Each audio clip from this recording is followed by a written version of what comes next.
avec Fréquence Plus.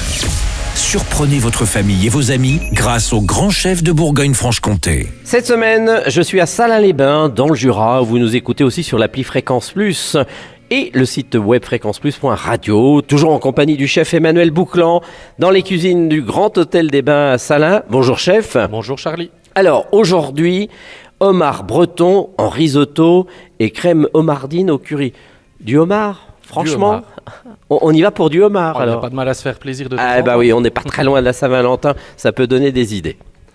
Alors ce homard, on va le pêcher où ? Pour ce homard, alors l'idéal c'est de le demander à son poissonnier. Sinon dans les grandes surfaces ils ont des viviers aussi également, ça peut être commandé à l'avance, donc il n'y a pas de souci.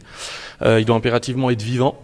Un homard se reçoit vivant. Donc pour le préparer, généralement on le passe 30 minutes au congélateur pour l'endormir, voilà, pour pas faire souffrir l'animal. Donc ensuite il faut une grande marmite avec un gros volume d'eau bouillante. On plonge le homard à l'intérieur pendant 3 minutes. Au bout de ces 3 minutes, on sort le homard, on lui arrache les coudes et les pinces. On remet les homards et les coudes et les pinces dans l'eau pendant 3 minutes.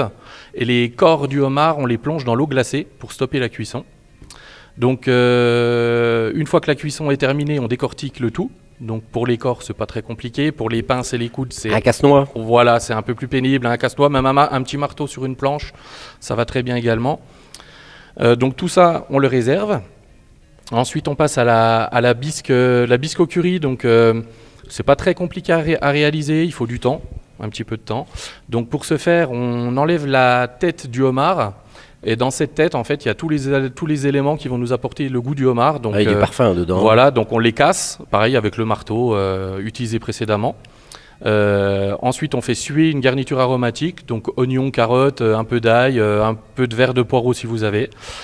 À cette garniture, donc, on ajoute notre tête de homard cassée qu'on fait suer. Donc ça va commencer un peu à changer de couleur, elle va devenir légèrement rouge.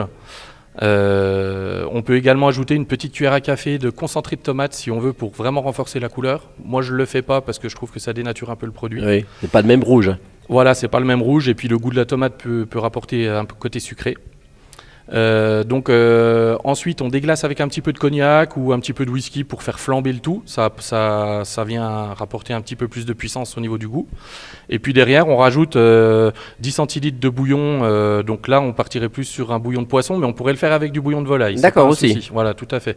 Il n'y a pas de souci. Et puis on ajoute 1 litre de crème.